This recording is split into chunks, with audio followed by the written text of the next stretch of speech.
Chapter 19 of Mansfield Park by Jane Austen. How is the consternation of the party to be described? To the greater number it was a moment of absolute horror. Sir Thomas in the house! All felt the instantaneous conviction. Not a hope of imposition or mistake was harboured anywhere. Julia's looks were an evidence of the fact that made it indisputable, and after the first starts and exclamations, not a word was spoken for half a minute. Each with an altered countenance was looking at some other, and almost each was feeling it a stroke the most unwelcome, most ill-timed, most appalling. Mr. Yates might consider it only as a vexatious interruption for the evening, and Mr. Rushworth might imagine it a blessing. But every other heart was sinking under some degree of self-condemnation or undefined alarm. Every other heart was suggesting, "What will become of us? What is to be done now?" It was a terrible pause, and terrible to every ear were the corroborating sounds of opening doors and passing footsteps. Julia was the first to move and speak again. Jealousy and bitterness had been suspended. Selfishness was lost in the common cause. But at the moment of appearance, Frederick was listening with looks of devotion to Agatha's narrative, and pressing her hand to his heart. And as soon as she could notice this, and see that, in spite of the shock of her words, he still kept his station and retained her sister's hand, her wounded heart swelled again with injury, and looking as red as she had been white before, she turned out of the room, saying, "I need not be afraid of appearing before him." Her going roused the rest, and at the same moment the two brothers stepped forward, feeling the necessity of doing something. A very few words between them were sufficient. The case admitted no difference of opinion. They must go to the drawing-room directly. Maria joined them with the same intent, just then the stoutest of the three, for the very circumstance which had driven Julia away was to her the sweetest support. Henry Crawford's retaining her hand at such a moment of such peculiar proof and importance, was worth ages of doubt and anxiety. She hailed it as an earnest of the most serious determination, and was equal even to encounter her father. They walked off, utterly heedless of Mr. Rushworth's repeated question of, "Shall I go too? Had not I better go too? Will it not be right for me to go too?" But they were no sooner through the door than Henry Crawford undertook to answer the anxious inquiry, and encouraging him by all means to pay his respects to Sir Thomas without delay, sent him after the others with delighted haste. Fanny was left with only the Crawfords and Mr. Yates. She had been quite overlooked by her cousins, and as her own opinion of her claims on Sir Thomas's affection was much too humble to give her any idea of classing herself with his children, she was glad to remain behind and gain a little breathing time. Her agitation and alarm exceeded all that was endured by the rest, by the right of a disposition which not even innocence could keep from suffering. She was nearly fainting. All her former habitual dread of her uncle was returning, and with it compassion for him and for almost every one of the party on the development before him, with solicitude on Edmund's account indescribable. She had found a seat where in excessive trembling she was enduring all these fearful thoughts, while the other three, no longer under any restraint, were giving vent to their feelings of vexation, lamenting over such an unlooked-for premature arrival as a most untoward event, and without mercy wishing Sir Thomas had been twice as long on his passage, or were still in Antigua. The Crawfords were more warm on the subject than Mr. Yates, from better understanding the family, and judging more clearly of the mischief that must ensue.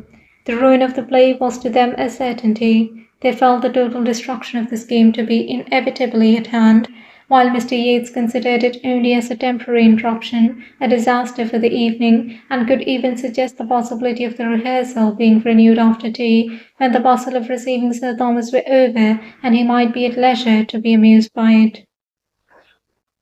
The Crawfords laughed at the idea, and having soon agreed on the propriety of their walking quietly home and leaving the family to themselves, proposed Mr. Yates's accompanying them and spending the evening at the parsonage. But Mr. Yates, having never been with those who thought much of parental claims or family confidence, could not perceive that anything of the kind was necessary, and therefore, thanking them, said, He preferred remaining where he was, that he might pay his respects to the old gentleman handsomely since he was come, and besides he did not think it would be fair by the others to have everybody run away. Fanny was just beginning to collect herself, and to feel that if she stayed longer behind it might seem disrespectful, when this point was settled, and being commissioned with the brother and sister's apology, saw them preparing to go as she quitted the room herself to perform the dreadful duty of appearing before her uncle. Too soon did she find herself at the drawing-room door, and after pausing a moment for what she knew would not come, for a courage which the outside of no door had ever supplied to her, she turned the lock in desperation, and the lights of the drawing-room and all the collected family were before her. As she entered, her own name caught her ear. Sir Thomas was at that moment looking round and saying, "But where is Fanny? Why do not I see my little Fanny?" And on perceiving her, came forward with a kindness which astonished and penetrated her, calling her his dear Fanny, kissing her affectionately, and observing with decided pleasure how much she was grown. Fanny knew not how to feel, nor where to look. She was quite oppressed. He had never been so kind, so very kind to her in his life. His manner seemed changed, his voice was quick from the agitation of joy, and all that had been awful in his dignity seemed lost in tenderness. He led her nearer the light and looked at her again, inquired particularly after her health, and then, correcting himself, observed that he need not inquire, for her appearance spoke sufficiently on that point. A fine blush having succeeded the previous paleness of her face, he was justified in his belief of her equal improvement in health and beauty. He inquired next after her family, especially William, and his kindness altogether was such as made her reproach herself for loving him so little, and thinking his return a misfortune, and when, on having courage to lift her eyes to his face, she saw that he was grown thinner, and had the burnt, fagged, worn look of fatigue and a hot climate, every tender feeling was increased, and she was miserable in considering how much unsuspected vexation was probably ready to burst on him. Sir Thomas was indeed the life of the party, who at his suggestion now seated themselves round the fire. He had the best right to be the talker, and the delight of his sensations in being again in his own house, in the centre of his family, after such a separation, made him communicative and chatty in a very unusual degree, and he was ready to give every information as to his voyage, and answer every question of his two sons almost before it was put. His business in Indica had latterly been prosperously rapid, and he came directly from Liverpool, having had an opportunity of making his passage thither in a private vessel instead of waiting for the packet, and all the little particulars of his proceedings and events, his arrivals and departures, were most promptly delivered, as he sat by Lady Bertram and looked with thoughtful satisfaction on the faces round him, interrupting himself more than once, however, to remark on his good fortune in finding them all at home, coming unexpectedly as he did, all collected together exactly as he could have wished, but dared not depend on. Mr. Rushworth was not forgotten. A most friendly reception and warmth of handshaking had already met him, and with pointed attention he was now included in the objects most intimately connected with Mansfield. There was nothing disagreeable in Mr. Rushworth's appearance, and Sir Thomas was liking him already. By not one of the circle was he listened to with such unbroken, unalloyed enjoyment as by his wife, who was really extremely happy to see him, and whose feelings were so warmed by his sudden arrival as to place her nearer agitation than she had been for the last 20 years. She had been almost fluttered for a few minutes, and still remained so sensibly animated as to put away her work, move Puck from her side, and give all her attention and all the rest of her sofa to her husband. She had no anxieties for anybody to cloud her pleasure. Her own time had been irreproachably spent during his absence. She had done a great deal of carpet work, and made many yards of fringe, and she would have answered as freely for the good conduct and useful pursuits of all the young people as for her own. It was so agreeable to her to see him again, and hear him talk, to have her ear amused and her whole comprehension filled by his narratives, that she began particularly to feel how dreadfully she must have missed him, and how impossible it would have been for her to bear a lengthened absence. Mrs. Norris was by no means to be compared in happiness to her sister. Not that she was incommoded by many fears of Sir Thomas's disapprobation when the present state of his house should be known, for her judgment had been so blinded that, except by the instinctive caution with which she had whisked away Mr. Rushworth's pink satin cloak as her brother-in-law entered, she could hardly be said to show any sign of alarm. But she was vexed by the manner of his return.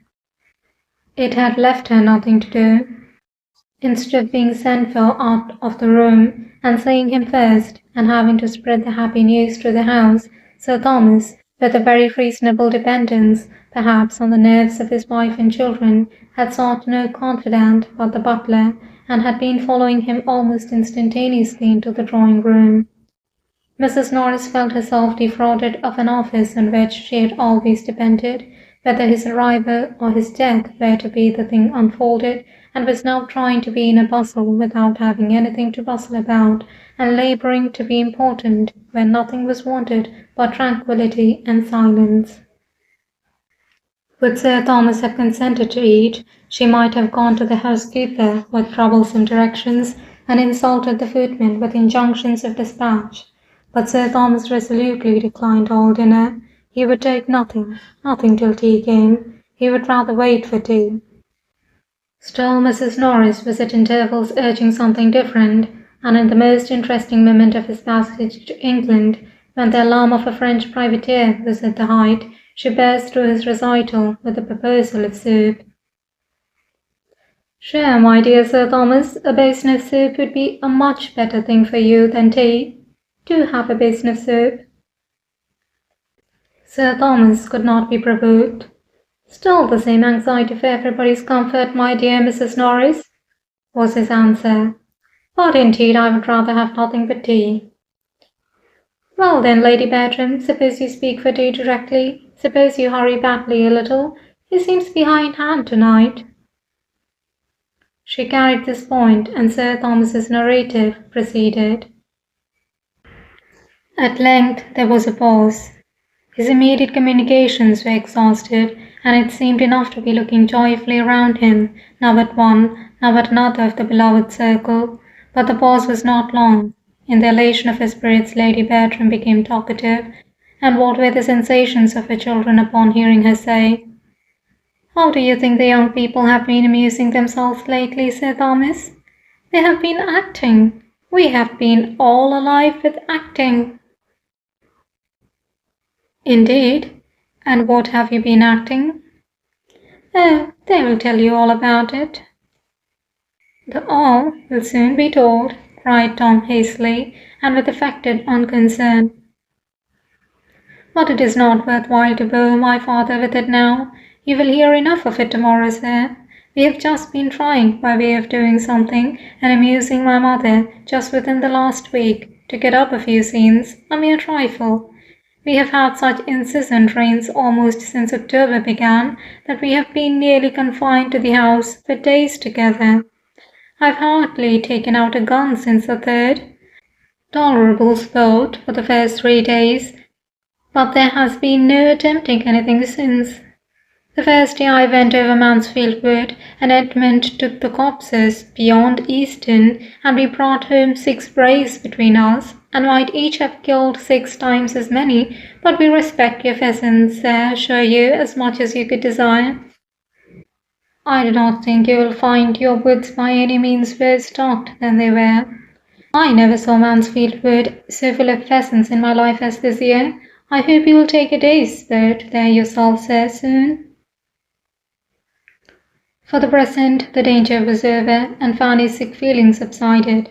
But when tea was soon afterwards brought in, and Sir Thomas, getting up, said that he found that he could not be any longer in the house without just looking into his own dear room, every agitation was returning. He was gone before anything had been said to prepare him for the change he must find there, and a pause of alarm followed his disappearance.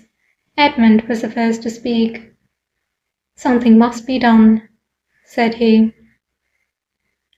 "It is time to think of our visitors," said Maria, still feeling her hand pressed to Henry Crawford's heart, and caring little for anything else. "Where did you leave Miss Crawford, Fanny?" Fanny told of their departure and delivered their message. "Then poor Yates is all alone," cried Tom. "I will go and fetch him. He will be no bad assistant when it all comes out." To the theatre he went, and reached it just in time to witness the first meeting of his father and his friend. Sir Thomas had been a good deal surprised to find candles burning in his room, and on casting his eye round it, to see other symptoms of recent habitation and a general air of confusion in the furniture. The removal of the bookcase from before the billiard-room door struck him especially, but he had scarcely more than time to feel astonished at all this before there were sounds from the billiard-room to astonish him still further. Someone was talking there in a very loud accent. He did not know the voice, more than talking, almost hallooing. He stepped to the door, rejoicing at that moment in having the means of immediate communication, and opening it, found himself on the stage of a theatre, and opposed to a ranting young man who appeared likely to knock him down backwards. At the very moment of Yates perceiving Sir Thomas, and giving perhaps the very best start he had ever given in the whole course of his rehearsals, Tom Bertram entered at the other end of the room, and never had he found greater difficulty in keeping his countenance. His father's looks of solemnity and amazement on this his first appearance on any stage, and the gradual metamorphosis of the impassioned Baron, wilted him into the well-bred and easy Mr. Yates, making his bow an apology to Sir Thomas Bertram, was such an exhibition, such a piece of true acting, as he would not have lost upon any account. It would be the last, in all probability, the last scene on that stage, but he was sure there could not be a finer. The house would close with the greatest eclat. There was little time, however, for the indulgence of any images of merriment. It was necessary for him to step forward, too, and assist the introduction, and with many awkward sensations he did his best. Sir Thomas received Mr. Yates with all the appearance of cordiality which was due to his own character, but was really as far from pleased with the necessity of the acquaintance as with the manner of its commencement. Mr. Yates's family and connections were sufficiently known to him to render his introduction as the particular friend, another of the 100 particular friends of his son, exceedingly unwelcome, and it needed all the felicity of being again at home, and all the forbearance it could supply, to save Sir Thomas from anger on finding himself thus bewildered in his own house, making part of a ridiculous exhibition in the midst of theatrical nonsense, and forced in so untoward a moment to admit the acquaintance of a young man whom he felt sure of disapproving, and whose easy indifference and volubility in the course of the first 5 minutes seemed to mark him the most at home of the two. Tom understood his father's thoughts, and heartily wishing he might be always as well disposed to give them but partial expression, began to see, more clearly than he had ever done before, that there might be some ground of offence, that there might be some reason for the glance his father gave towards the ceiling and stucco of the room, and that, when he inquired with mild gravity after the fate of the billiard-table, he was not proceeding beyond a very allowable curiosity. A few minutes were enough for such unsatisfactory sensations on each side, and Sir Thomas, having exerted himself so far as to speak a few words of calm approbation in reply to an eager appeal of Mr. Yates as to the happiness of the arrangement, the 3 gentlemen returned to the drawing-room together, Sir Thomas with an increase of gravity which was not lost on all. "I come from your theatre," said he composedly, as he sat down. "I found myself in it rather unexpectedly. Its vicinity to my own room, but in every respect indeed it took me by surprise, as I had not the smallest suspicion of your acting having assumed so serious a character. It appears a neat job, however, as far as I could judge by candlelight, and does my friend Christopher Jackson credit." And then he would have changed the subject and sipped his coffee in peace over domestic matters of a calmer hue, But Mr. Yeats, without discernment to catch Sir Thomas's meaning, or diffidence, or delicacy, or discretion enough to allow him to lead the discourse while he mingled among the others with the least obtrusiveness himself, would keep him on the topic of the theatre, would torment him with questions and remarks relative to it, and finally would make him hear the whole history of his disappointment at Ecclesford. Sir Thomas listened most politely, but found much to offend his ideas of decorum, and confirm his ill opinion of Mr. Yeats's habits of thinking, from the beginning to the end of the story, and when it was over, could give him no other assurance of sympathy than what a slight bow conveyed. "This was, in fact, the origin of our acting," said Tom, after a moment's thought. "My friend Yeats brought the infection from Ecclesford, and it spread, as those things always spread, you know, sir. The faster, probably, from your having so often encouraged the sort of thing in us formerly. It was like treading old ground again." Mr. Yeats took the subject from his friend as soon as possible, and immediately gave Sir Thomas an account of what they had done and were doing. Told him of the gradual increase of their views, the happy conclusion of their first difficulties, and present promising state of affairs, relating everything with so blind an interest as made him not only totally unconscious of the uneasy movements of many of his friends as they sat, the change of countenance, the fidget, the hem of unquietness, but prevented him even from seeing the expression of the face on which his own eyes were fixed, from seeing Sir Thomas's dark brow contract as he looked with inquiring earnestness at his daughters and Edmund, dwelling particularly on the latter, and speaking a language, a remonstrance, a reproof, which he felt at his heart. Not less acutely was it felt by Fanny, who had edged back her chair behind her aunt's end of the sofa, and screened from notice herself, saw all that was passing before her. Such a look of reproach at Edmund from his father she should never have expected to witness, and to feel that it was in any degree deserved was an aggravation indeed. Sir Thomas's look implied, "On your judgment, Edmund, I depended. What have you been about?" She knelt in spirit to her uncle, and her bosom swelled to utter, "Oh, not to him. Look so to all the others, but not to him." Mr. Yeats was still talking.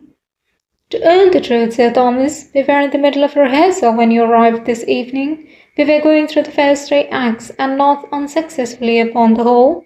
Our company is now so dispersed, from the Crawfords being gone home, that nothing more can be done tonight. But if you will give us the honour of your company tomorrow evening, I should not be afraid of the result. We bespeak your indulgence, you understand, as young performers, we bespeak your indulgence." "My indulgence shall be given, sir," replied Sir Thomas gravely, "but without any other rehearsal." And with a relenting smile he added, "I come home to be happy and indulgent." Then turning away towards any or all of the rest, he tranquilly said, "Mr. and Miss Crawford were mentioned in my last letters from Mansfield. Do you find them agreeable acquaintance?" Tom was the only one at all ready with an answer, but he being entirely without particular regard for either, without jealousy either in love or acting, could speak very handsomely of both. Mr. Crawford was a most pleasant, gentlemanlike man. His sister a sweet, pretty, elegant, lively girl. Mr. Rushworth could be silent no longer. "I do not say he is not gentlemanlike, considering, but you should tell your father he is not above 5 feet 8, or he will be expecting a well-looking man." Sir Thomas did not quite understand this, and looked with some surprise at the speaker. "If I may say what I think," continued Mr. Rushworth, "in my opinion it is very disagreeable to be always rehearsing. It is having too much of a good thing. I am not so fond of acting as I was at first. I think we are a great deal better employed, sitting comfortably here among ourselves and doing nothing." Sir Thomas looked again, and then replied with an approving smile, "I am happy to find our sentiments on this subject so much the same. It gives me sincere satisfaction. That I should be cautious and quick-sighted and feel many scruples which my children do not feel is perfectly natural, and equally so that my value for domestic tranquillity, for a home which shuts out noisy pleasures, should much exceed theirs. But at your time of life to feel all this is a most favourable circumstance for yourself and for everybody connected with you, and I am sensible of the importance of having an ally of such weight. Sir Thomas meant to be giving Mr. Rushworth's opinion in better words than he could find himself. He was aware that he must not expect a genius in Mr. Rushworth, but as a well-judging, steady young man, with better notions than his elocution would do justice to, he intended to value him very highly. It was impossible for many of the others not to smile. Mr. Rushworth hardly knew what to do with so much meaning, but by looking, as he really felt, most exceedingly pleased with Sir Thomas's good opinion, and saying scarcely anything, he did his best towards preserving that good opinion a little longer. End of chapter 19.